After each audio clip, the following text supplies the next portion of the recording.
د خپلواکۍ ورځ څنګه ولمانځل شوه، څه وشول او څه وویل شول. ګرانو لیدونکو السلام علیکم. ملتونو ته د خپلواکۍ ورځ د غرور او افتخار ډکه ورځ وي او دا افتخار علي حضرت غازي امان الله خان له نن 101 کال وړاندې افغانانو ته ور په برخه کړ. نن په هېواد کې د خپلواکۍ کلیزه په شاندارو مراسمو سره ولمانځل شوه چې یو ځل بیا یې له هېواد سره د افغانانو د مینې ننداره وړاندې کړه.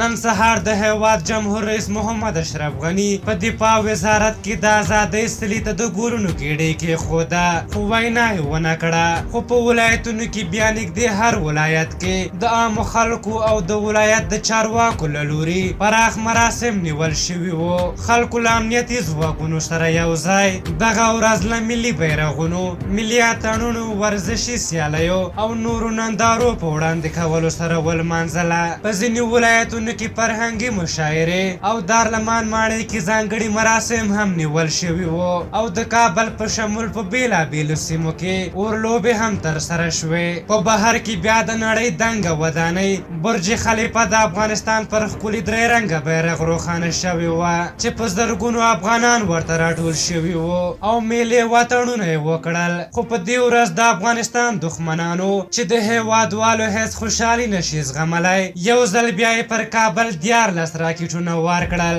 چې تر 10 زیات ملکي کسان یې ژوبل کړل. په هر حال د خلکو له لوري د خپلواکۍ ورځې لمانځل څو واضح پیغامونه لري. هغه دا چې د افغانستان خلک له خپل هېواد سره مینه لري، له خپلو امنیتي ځواکونو سره مینه لري او د هغوی کلک ملاتړ کوي او افغانان د افغانستان درې رنګه بیرغ او اسلامي جمهوریت مني او د نړۍ دنګې ودانۍ برج خلیفه باندې د افغانستان د بیرغ راتلل نړیوالو ته د افغانستان د خپلواکۍ پیغام ورکوي. په هر حال نن ورځ به مو د ځینو خلکو خبرې اورېدلې وي چې د څه شي خپلواکي لرو. دا ډول خلک زیاتره هغه کسان دي چې پنجابي فکرونه لري او دوی د 14 د اګست لمانځي.